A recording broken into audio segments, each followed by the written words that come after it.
Fort Bragg, NC, October 25.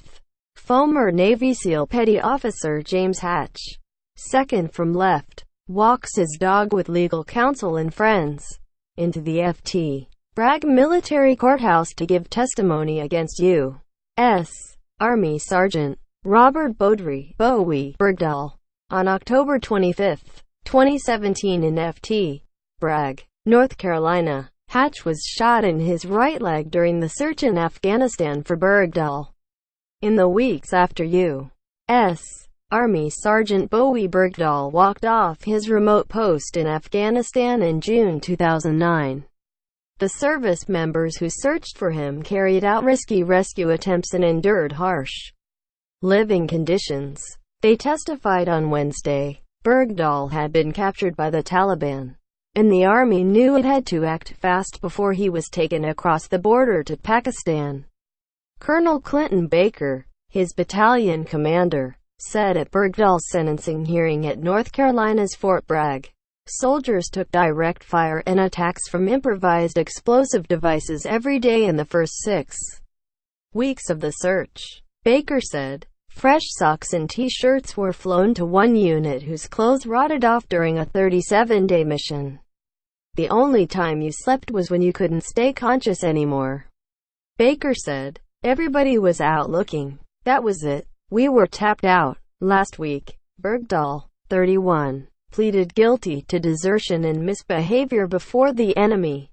The consequences of his actions for fellow troops are now the focus for prosecutors seeking his punishment. Bergdahl said he left his combat outpost in Paktika province to report critical problems in his chain of command. The Idaho native suffered torture and neglect during 5 years in captivity before being released. In a 2014 Taliban prisoner swap criticized by Republicans, with his plea, he could face up to life in prison and a dishonorable discharge. Former Navy SEAL James Hatch was one of several service members injured during search and rescue missions.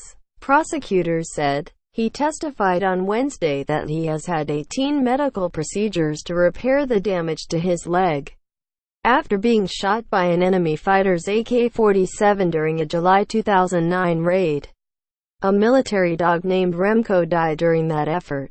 Captain John Billings, Bergdahl's platoon leader, said he and another soldier contracted dysentery during the search operations.